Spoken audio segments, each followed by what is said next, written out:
మహాభారతంలో అత్యంత పరాక్రమవంతుడైన, విశిష్టమైన పాత్రల్లో ఘటోత్కచుడు ఒకరు. పాండవులలో రెండోవాడైన భీమునికి రాక్షస వనిత అయిన హిడింబకు జన్మించిన కుమారుడే ఈ ఘటోత్కచుడు. ఆయన జీవితం, కురుక్షేత్ర యుద్ధంలో ఆయన చూపిన అసమాన శౌర్యం గురించి వివరంగా తెలుసుకుందాం. లక్కగృహం దహనం తర్వాత పాండవులు అడవుల్లో సంచరిస్తున్నప్పుడు భీముడు హిడింబాసురుణ్ణి వధిస్తాడు. ఆ తర్వాత హిడింబాసురుడి సోదరి అయిన హిడింబ భీముణ్ణి మోహించి వివాహం చేసుకుంటుంది. వీరికి కలిగిన సంతానమే ఘటోత్కచుడు. పుట్టినప్పుడు ఆయన తల కుండల జుట్టు లేక నున్నగా ఉండటంతో ఆయనకు ఈ పేరు వచ్చింది. తల్లి రాక్షస వంశానికి చెందినది కావడం వల్ల ఘటోత్కచుడికి పుట్టుకతోనే అనేక మాయాశక్తులు, ఆకాశంలో ఎగిరే సామర్థ్యము, రాత్రివేళల్లో రెట్టింపు బలపడే శక్తులు లభిస్తాయి.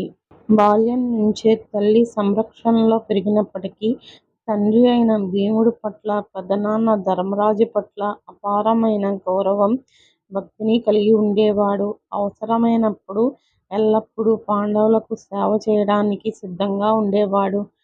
కురుక్షేత్ర మహాసంగ్రామంలో ఘటోత్కచుడు పాండవుల పక్షాన పోరాడాడు. ముఖ్యంగా యుద్ధంలో 14వ రోజు రాత్రి ఆయన సృష్టించిన బీభత్సం కురుక్షేత్ర చరిత్రలోనే నిలిచిపోయింది.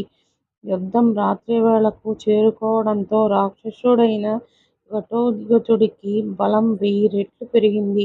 ఆకాశంలోకి ఎగిరి కౌరవ సైన్యంపై పెద్ద పెద్ద రాళ్ళు, ఆయుధాల వర్షం కురిపించాడు. ఆయన సృష్టించిన భీకర మాయలకు, గర్జనలకు కౌరవ సైన్యం సగం కంటే ఎక్కువ మంది భయంతో ప్రాణాలు కోల్పోయారు.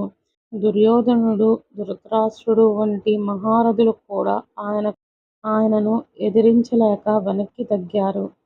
ఘటోత్కచుడి ధాటికి కౌరవ సైన్యం మొత్తం తుడిచిపెట్టుకుపోయే పరిస్థితికి రావడంతో దుర్యోధనుడు భయపడి కర్ణుని శరణు వేడుతాడు. ఎలాగైనా ఘటోత్కచుడిని అంతం చేయమని బతిమాలతాడు. కర్ణుడు తన వద్ద ఉన్న సాధారణ ఆయుధాలతో ఘటోత్కచుడి మాయలను తిప్పికొట్టడానికి ప్రయత్నించినప్పటికీ సాధ్యం కాలేదు. కర్ణుడి వద్ద ఇంద్రుడు ఇచ్చిన వాసవి శక్తి అనే అమూల్యమైన అస్త్రం ఉంది. దీనిని కర్ణుడు కేవలం అర్జునుడిని చంపడం కోసమే దాచి ఉంచాడు.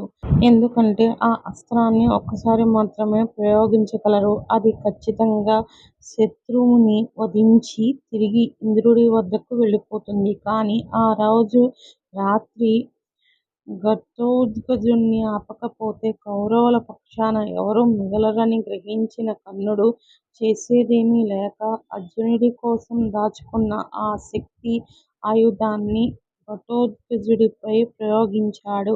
ఆ అస్త్రం ఘటోత్కచుడి గుండెల్లోకి దూసుకు వెళ్ళింది. శక్తి ఆయుధం తగలడంతో ఘటోత్కచుడు తాను మరణిస్తానని గ్రహించాడు. చనిపోతూ కూడా పాండవులకు మేలు చేయాలనుకుని తన శరీరాన్ని ఒక కొండంత పరిమాణంలోకి విస్తరింపచేసి కౌరవ సైన్యంపైనే కుప్పకూలిపోయాడు. ఆయన శరీరం కింద పడటం వల్ల వేల సంఖ్యలో కౌరవ సైన్యం నలిగి చనిపోయింది. ఘటోత్కచుడు మరణించినప్పుడు పాండవులంతా తీవ్ర దుఃఖంతో బాధపడుతున్నారు. శ్రీకృష్ణుడు మాత్రం రథంపై నాట్యం చేస్తూ ఆనందించాడు. దానికి కారణం అర్జునుడి ప్రాణాలకు ముప్పుగా ఉన్న కర్ణుడి వాసవి శక్తి అస్త్రం ఘటోత్కచుడిపై ప్రయోగించబడి వృథా అయిపోయింది. ఆ తర్వాత అర్జునుడి ప్రాణాలు సురక్షితమయ్యాయి. తన ప్రాణాలను త్యాగం చేయడం ద్వారా ఘటోత్కచుడు అర్జునుడిని కాపాడి పాండవుల విజయానికి మార్గం సుగమం చేశాడు. తన అద్భుత పరాక్రమంతో, ఆత్మ త్యాగంతో మహాభారత యుద్ధ గమనాన్నే మార్చేసిన గొప్ప వీరుడు ఘటోత్కచుడు.